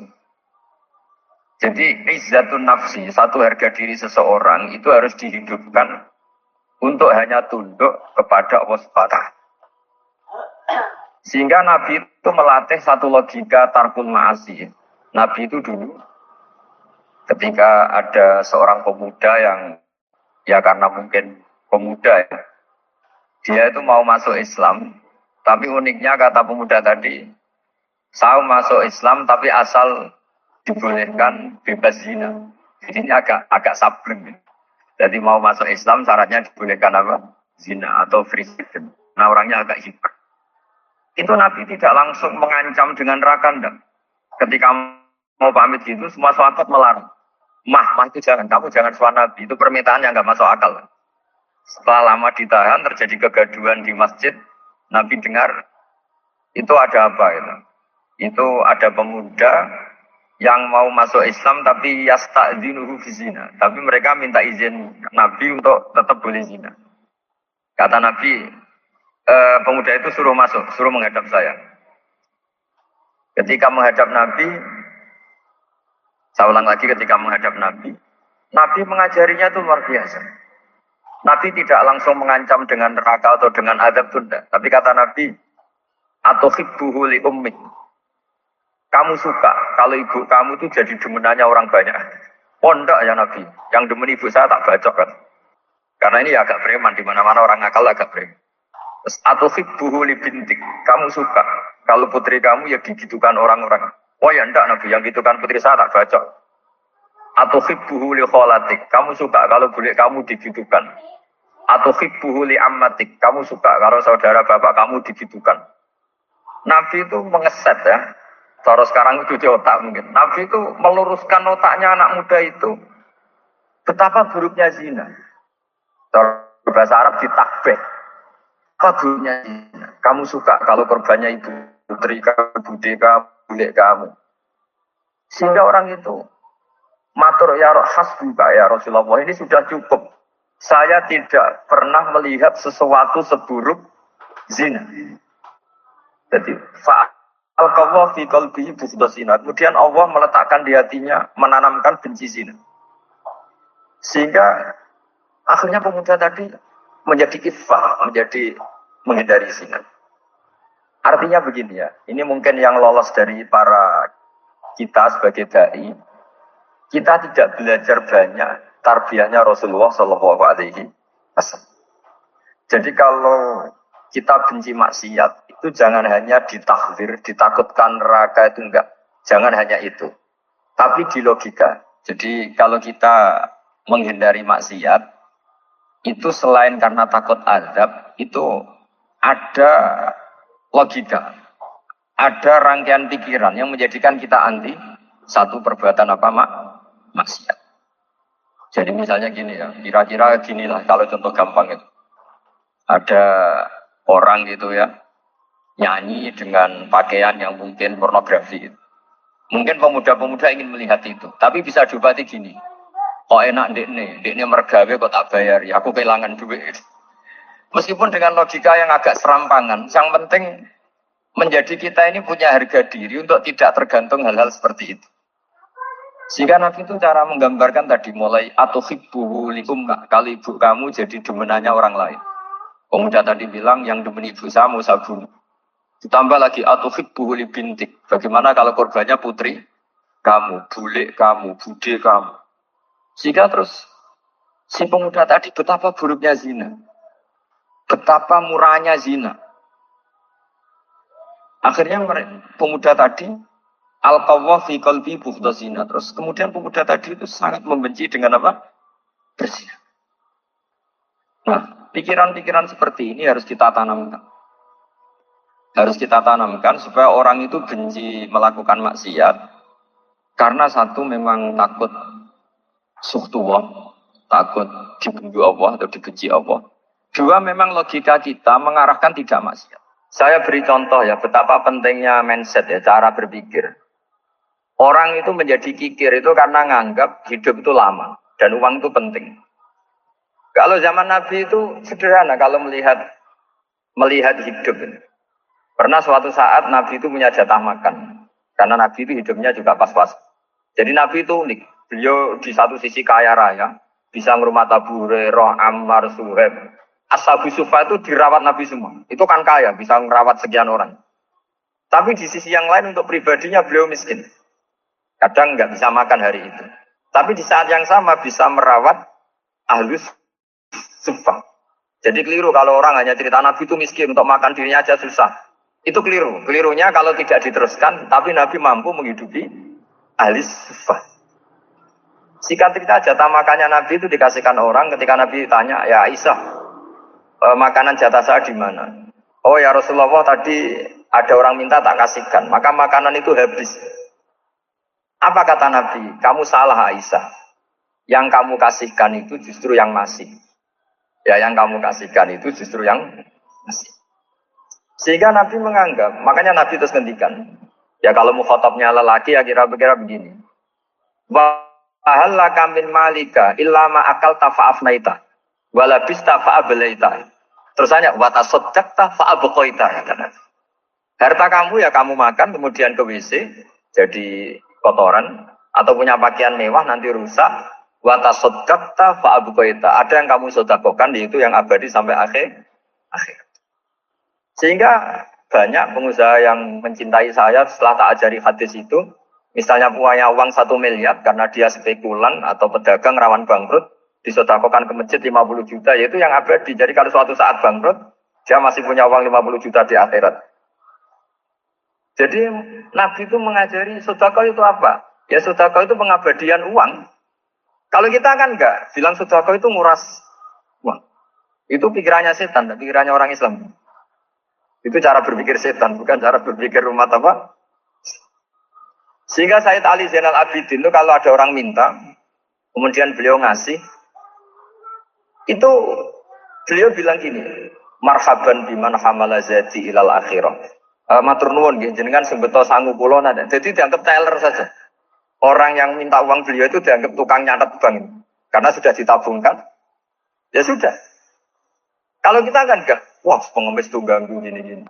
Kecuali pengemis profesi ya, mungkin kita agak-agak enak. Mari zaman akhir itu ada pengemis apa? Profesi. Jadi repot. Terus tak beri contoh lagi kebahagiaan ketika kita milih Islam moderat. Islam kita diajarkan guru-guru kita, utamanya oleh guru kita Mbah Maimun.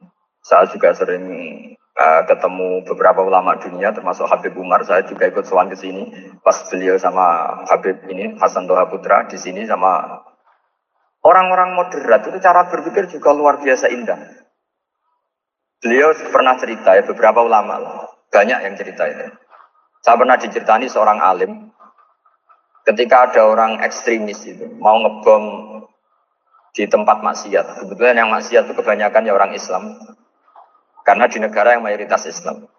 Ditanya sama Syekh Sa'rawi. Syekh Sa'rawi itu mufasir top di mana? Mesir. Ini mau tak habisin karena mereka orang Islam kok maksiat terus. Terus ditanya sama Imam Sa'rawi. Laumatu ala khini ma'asihim. Aina masiruhum. Kalau mereka mati dalam keadaan maksiat, mereka kemana? Ya ilan, mereka pasti masuk neraka. Terus ditanya sama Imam Sa'rawi. Wahal masiruhum ilan nar muradun nabi amla. Punya umat maksiat kemudian mati masuk neraka. Itu yang diinginkan Nabi apa enggak? Ya tidak aja. Ya sudah, enggak usah dibom, ditunggu tobatnya. Karena kalau mati dalam keadaan itu ke neraka dan itu tidak yang diinginkan Rasulullah Sallallahu Alaihi Wasallam. Terus ekstremis ini menjadi tobat, tidak berpikir ekstremis mas. Jadi orang itu harus berpikir mindset yang baik. Meskipun kadang berpikir baik itu ya agak-agak kacau. Ada seorang wali Majdzub, itu kalau berdoa agak kacau, tapi nggak bisa dibantah. Masyhur itu doa itu. Ini sekaligus ijazah, tapi kalau sebelum wali nggak boleh. Itu datang ke makamnya Rasulullah SAW. Terus doanya itu begini. Ya Allah, sekarang terserah engkau. Ya Allah, sekarang terserah engkau. Jika saya kamu jadikan orang soleh, jika saya engkau jadikan orang soleh, maka surra habibuk, maka kekasihmu ini senang.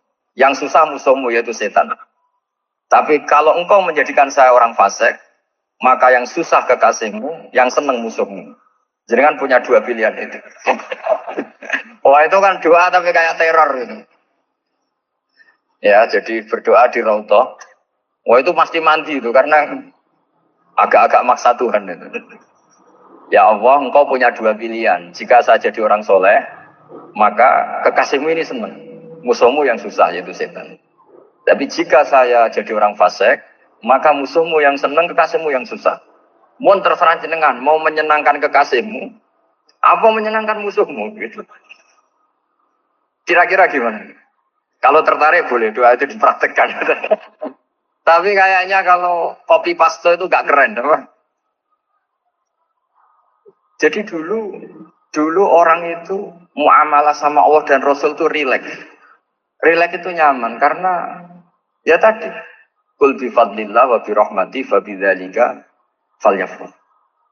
Sehingga Imam Izzuddin bin Abdissalam itu ngendikan innal ladzina yarmunal muhsanatil ghafilat. Di antara kebaikannya ibu-ibu atau mbak-mbak ini harus berstatus ghafilat. Perempuan-perempuan pelupa, ghafilat itu pelupa. Pelupa dari kenikmatan maksiat sehingga mereka in dengan taat. Misalnya ada ibu-ibu atau mbak-mbak atau juga bapak-bapak tahajud, kemudian nyaman dengan tahajud itu. Kira-kira terbersit enggak ingin maksiat?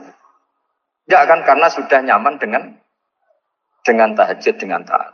Maka dibutuhkan kenyamanan dalam beribadah. Sebab itu ala bidzikrillah tatmainnul qulub. Makanya saya termasuk kiai yang setiap ngaji itu happy, seneng. Karena ini untuk kampanye, seneng dengan ngaji, dengan taat itu sudah luar biasa. Kayak apa kalau mereka senengnya kalau nunggu melakukan maksiat. Jadi termasuk bentuk perlawanan kita terhadap maksiat adalah usahakan kamu tuh sebagian, seneng dengan taat. Istiqnas billah, mu'anasah billah, farah billah, itmi'nan tumaknina billah. Sehingga ini mencukupkan kita tidak berkebutuhan maksiat. Meskipun kita ya manusia, pasti suatu saat atau sudah pernah maksiat. Serasa diceritakno lah niku mesti gitu. Lah orang-orang dulu itu orang yang sukses mengelola bahagia ma Allah wa billah walillah. Jika wali-wali dulu itu jadi wali itu tidak mesti karena ibadahnya banyak itu enggak. Mereka orang yang ibadahnya itu biasa. Biasa-biasa sekali. Ulama-ulama dulu ibadahnya biasa sekali. Tapi qulubuhum ma Allah, hatinya itu ma Allah. Itu ada seorang wali itu jadi wali, Umar bin Abdul Aziz yang dikenal Khamisul Khulafa. Khamisul Khulafa. Di luar Khulafa Ar-Rasyidin 4, di antara yang soleh adalah siapa? Umar bin Abdul Aziz. Itu ketika mau meninggal, itu senangnya bukan main. Oh, itu semuanya nangis, beliau senang. Terus tanya, kenapa kamu senang? Memangnya saya kalau mati itu kemana aja?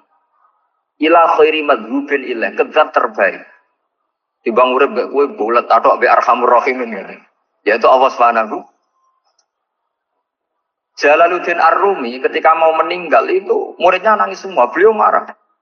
Kamu harusnya pesta karena saya mau ketemu kekasih saya, malah kamu tangisi. Goblok sekali kamu katanya. Jadi orang-orang dulu itu luar biasa. Karena tadi mereka tidak ingin ketemu Allah itu dianggap problem. Harus sesuatu yang membahagiakan. Makanya wali-wali itu kalau berdoa begini.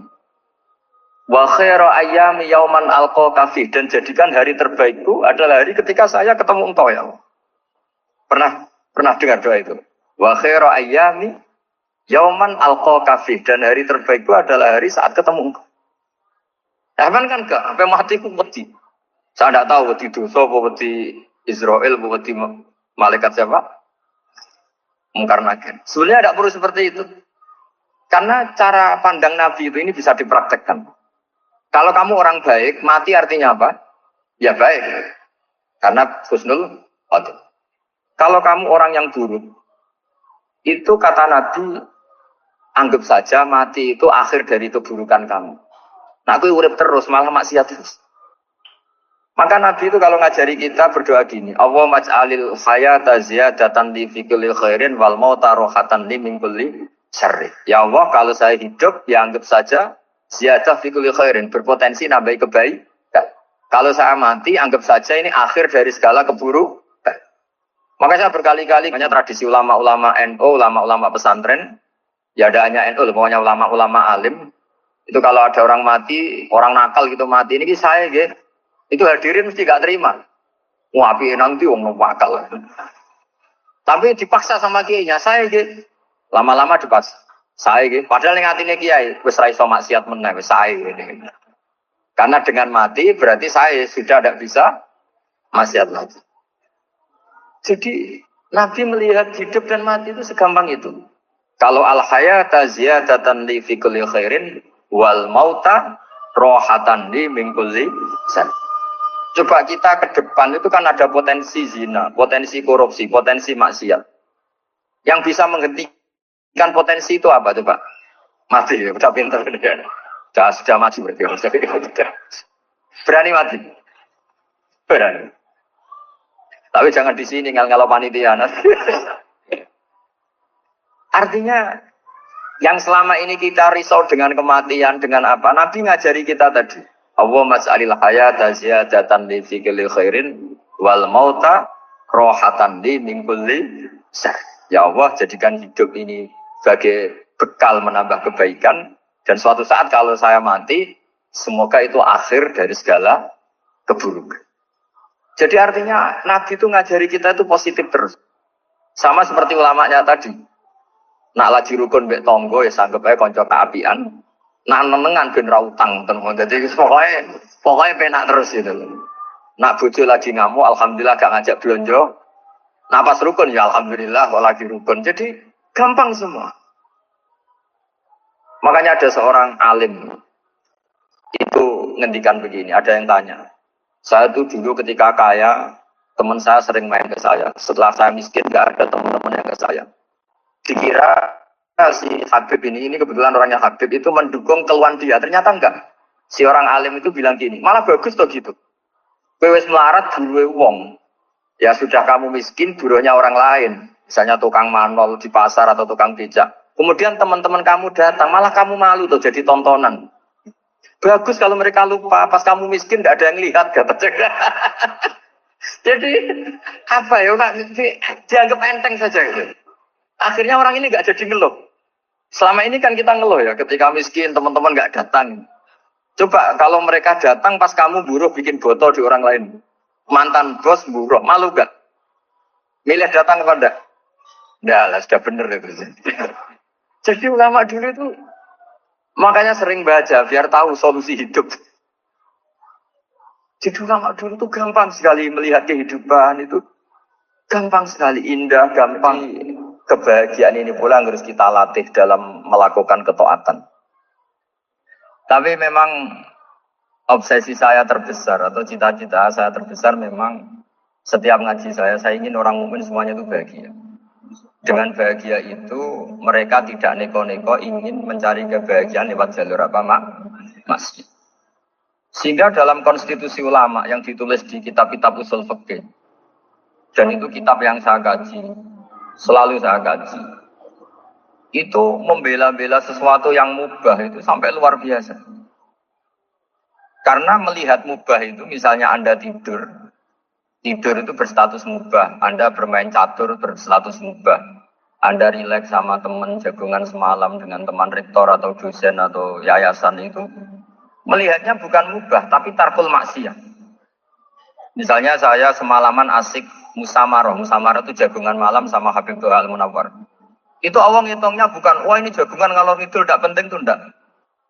Malam itu bahak tidak ke dugem, tidak ke tempat maksiat. Sehingga ada ulama yang mengatakan mubah itu enggak ada. Saya ulang lagi, mubah itu tidak ada. Kan umumnya ulama bagikan wajib, ya kan, haram gitu. Terus diantaranya mubah, sunat, makruh. Ada ulama yang mengatakan mubah itu tidak ada. Kenapa? Logikanya begini, ithma min mubahin illa wa yatahaqqaqu bihi tarku haramimma. Karena tidak ada mubah yang Anda lakukan kecuali saat itu pasti ditinggalkannya sebuah keharaman. Misalnya Anda sedang jagungan sama istri di luar, di rumah, asik di rumah semalaman. Mungkin bahas hal-hal yang ringan. Mungkin lihat sinetron atau apa yang ringan. Tapi di situ terjadi Anda meninggalkan ke tempat-tempat maksiat. Sekarang meninggal maksiat itu wajib apa mubah? Wajib. Padahal Anda sedang melakukanmu. Nah itu dicatat oleh Allah itu tarkul haram, meninggalkan keharam. Jika masyhur dalam cerita wali-wali itu, Abu Yazid yang seperti itu ibadahnya pernah tanya, ya Allah lalu yang makomnya orang seperti saya siapa? Karena beliau semalaman ibadah terus. Sama Allah dijawab, ya yang tidur di pinggir kamu itu. Abu Yazid, loh kok bisa ya Allah? Dia kan tidur terus. Ya kan dia tidur berarti meninggalkan keharaman. Ngomong sing potongan tukang maksiat itu apik turu apik melek kira-kira. Apik turu. Timbang sama nak melek pola wis turu ae kira-kira gitu. Jadi enggak usah dipaksa tahajud, dipaksa qiyamul lail itu. Iya kalau qiyamul lail. Kalau dapat informasi, ke sini ikut saya terus katut kan repot. Jadi perlawanan terhadap maksiat itu sebetulnya gampang dalam Islam karena tadi nggak ada sesuatu yang mubah kecuali saat dilakukan berakibat meninggalkan keharaman. Mudah sekali. Jika banyak orang jadi wali itu karena melakukan mubah. Itu ada orang jadi wali itu karena sering makan. Ya makan biasa itu. Karena ketika makan, ya Allah, betapa doifnya saya. Katanya saya presiden, katanya saya rektor, saya kiai. Ternyata kalau nggak makan tuh lemes. Apa hebatnya makhluk yang bergantung makhluk yang lain, yaitu makanan. Nah karena seperti itu terus dia Allah ja'illallah, terus dia sungkeman ning Allah. Betapa lemahnya saya. Sebab itu ketika Quran mengkritik dan dengan tanda kutip kemungkinan Tuhannya Isa bin Maryam, itu ngeritiknya sederhana Quran itu. Mal masih ibnu Maryam illa rasul qad khalas min qablihi rusul wa ummuhu siddiqah kana yaqulanit to'ab. Isa itu tidak Tuhan, wong dia makan. Kamu kebayang nggak misalnya punya Tuhan, tadi Tuhan mampir ke rumah saya, dia lemes. Setelah tak kasih makan sehat lagi gitu. Itu kan nggak kebayang. Tapi Tuhan marung di rumah saya, lemes tak gratisin, kayaknya tidak punya uang. Gitu. Setelah makan, wah gairah lagi. Kebayang nggak punya Tuhan seperti itu. Sehingga Quran kalau gojlok sederhana, karena ya kulanit to'am. Sehingga wali-wali itu kalau makan itu sadar lemahnya dirinya, betapa dirinya tergantung makanan. Sesuatu yang tergantung itu artinya tidak hebat, tidak Tuhan. Jadi untuk menjadi wali, untuk menjadi dapat ridhonya Allah itu sebenarnya sederhana. Termasuk ada cara jadi wali yang agak kacau, tapi ini ya benar, asal niatnya benar. Misalnya Unisula besar, ya kurang besar lagi. Kita sudah punya uang, kurang banyak uang lagi. Itu Nabi Ayub. Itu kan seorang nabi. Pernah diuji Allah, ini ada di Sahih Bukhari. Nanti kamu tanya, hadisnya Sahih enggak? Ini ada di Sahih Bukhari. Kadang orang kota itu aneh. Enggak ahli hadis tapi tanya, Sahih enggak? Padahal andekan dibodohi Sahih yang ngandel saja. Jadi kadang ya aneh. Oh enggak tahu kok tanya. Itu Nabi Ayub itu sudah kaya. Pas itu sudah kaya. Bukan cerita yang masih miskin, memang sudah kaya. Beliau di kamar dihinggapin satu belalang dari emas. Setelah belalang itu dikejar, ternyata yang jenis itu banyak, semuanya dari emas. Ngambil sana sini, ini yang kesa ini dipenuhin, saku ini dipenuhin, sampai banyak. Sama Allah digojlok. Kamu itu nabi saya. Kenapa kamu mengumpulkan harta sebanyak itu? Kamu itu nabi saya kok rakus? Jawabannya Nabi. Ya Allah, siapa yang bisa kenyang dari rahmatmu? Ya, jadi kalau kamu punya uang 1 miliar, kok ingin 1 miliar 100, ingin 1 miliar 200, itu cara ngitung bukan uang. Ya Allah, siapa yang bisa kenyang dari rahmatmu? Karena rahmat Allah tidak terbatas, sudah Gusti tenang saja. Meskipun saya gini, rahmat Anda tidak akan habis. Sehingga waroi ada ilmunya, tomak juga ada ilmunya. Termasuk ragus itu juga ada ilmunya. Misalnya begini, ini contoh rakus yang ada ilmunya begini. Ini saya beri contoh. Mungkin yang boleh niru orang-orang soleh, kalau nggak soleh jangan. Imam Syafi'i, ini cerita nyata. Imam Syafi'i itu dulu ketika ngaji masih muda itu nggak suka sama guru yang kaya. Kebetulan dia punya guru miskin terus. Namanya Sufyan As-Tsauri itu miskinnya Masya Allah. Sufyan bin Uyainah juga miskin. Jadi dia miskin, punya guru miskin terus. Sehingga idolanya ya sama guru-guru yang miskin. Suatu saat guru-guru ini menyarankan dia ngaji Imam Malik. Imam Malik itu kaya raya. Itu babutnya Imam Malik kalau diinjek, itu mata kakinya tidak kelihatan, saking halusnya. Kalah, Indonesia kalah. Itu Imam Malik tuh gaya. Kalau ngaji di kursi tinggi itu pakai bukur itu, pakai jubah Arab yang mahal. Pokoknya mewah kali Imam Malik. Terus dia mulai ini kiai kok kaya. Kemudian setelah beliau alim, tanya, saya harus ngaji siapa setelah ilmu jenengan habis kira-kira gitu. Kata Imam Malik, sudah, kamu tidak usah perlu ngaji saya, kamu sudah alim alama. Terus Imam Malik datang ke Baki. Zaman itu Baki itu semacam kayak rentalan, ya, semacam Grab lah kalau dulu. Mana kafilah yang mau ke Irak? Ya sudah terus. Oh kita mau ke Irak. Ini antar ke Muhammad bin Hasan As-Syaibani. Itu dibiayai sama Imam Malik. Grabnya ya dibayarin. Itu kafilahnya itu ya dibayarin. Imam Syafi'i disangoni surrotan min dhahabin. Jadi satu kepes uang dikasihkan. Itu pernah tak hitung semurah-murahnya itu sekitar 60 juta. Imam Syafi'i mulai mikir. Kiai yang saya kritik lomo, sing kiai miskin tak puji, gak pernah ngamal kan tentu orang miskin. Setelah datang ke Muhammad bin Hasan As-Syaibani, beliau itu pakar usul fikih. Muridnya Abu Hanifah. Beliau al-usuli, pakar usul fikih. Itu Muhammad bin Hasan As-Syaibani itu kalau ngitung emas, itu di ruang tamu. Uangnya miliaran, emasnya banyak. Dari kota ini dipindah ke kota ini. Emas kalau ngitung di ruang tamu. Bukan di kamar, di ruang tamu. Imam Syafi'i tambah kaget. Imam Malik kayak gitu sudah saso, Al-Malik ini kaya raya. Setelah Imam Syafi'i kelihatan kaget, digojlok sama Muhammad bin Hasan As-Syaibani karena beliau senior. Atak jabu minata, kamu aneh melihat ini? Iya. Kenapa? Ulama kok kaya raya. Terus kata Muhammad bin Hasan, ya sudah, uang ini tak kasihkan orang-orang fasik, binti demenan, nyabu, macam-macam. Oh jangan, nanti dipakai maksiat. Pun jenengan mau sesuka. Semenjak itu Imam Syafi'i rubah. Jadi kalau kampus ini ingin akreditasi A, ingin mulia, ingin apa, Kamu ridho kalau yang punya prestasi seperti itu adalah orang-orang fasik. Ridho enggak? Enggak kan? Maka didoakan ini. Nah, itu namanya berpikir secara usuli. Kamu jangan hanya nuruti karena berpikir waroi terus kamu benci kekayaan. Bukan, tidak bisa seperti itu. Karena pangkat dan kekayaan ketika dikelola secara kesolehan maka akan menjadi energi positif yang luar biasa. Semenjak itu Muhammad bin Hasan Asyibani berhasil mendidik Imam Syafi'i.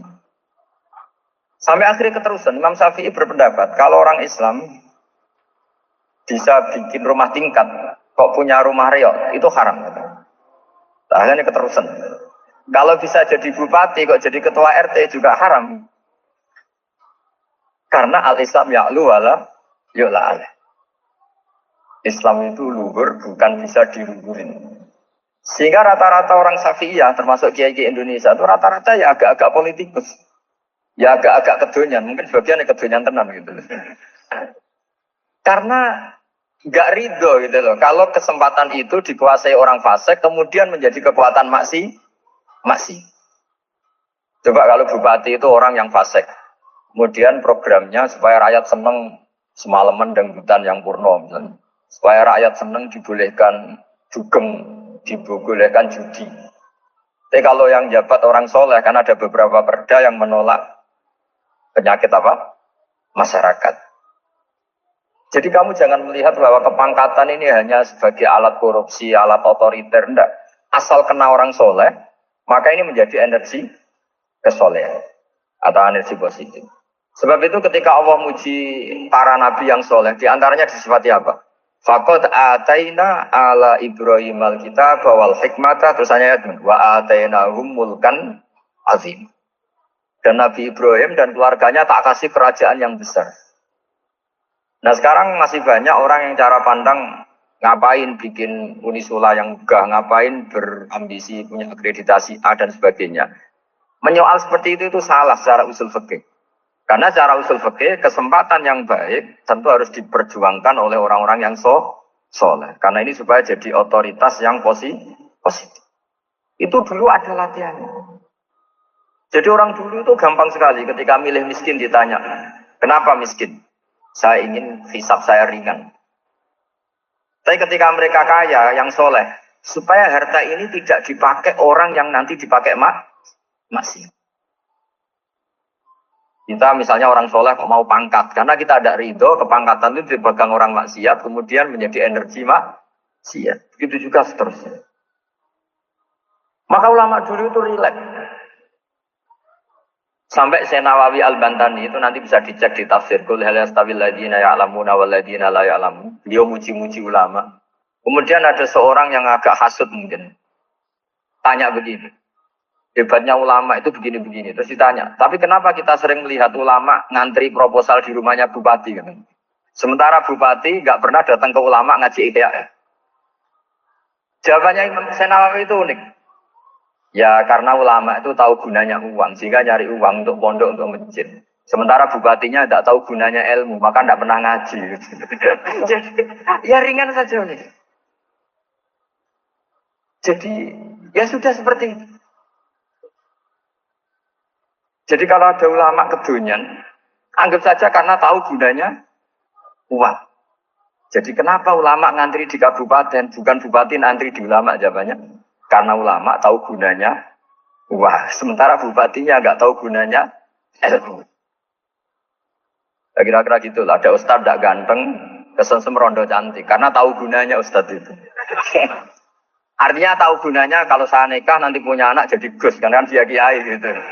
Tapi rondonya raro gunanya dia karena miskin gitu. Jadi ulama dulu itu rileks. Rileks. Menafsirkan apa saja itu rileks. Termasuk saat terpojok. Itu rileks. Karena semuanya dianalisis pakai ilmu. Sehingga ciri utama wali itu apa? Ala inna awliya Allahi la khawfun alaihim walahum yahzanun. Enggak ada rasa takut, enggak ada rasa gampang. Karena melihat sesuatu itu gampang saja. Seorang lagi melihat sesuatu itu gampang saja, ringan. Oke, semoga barokah. Assalamualaikum warahmatullahi wabarakatuh.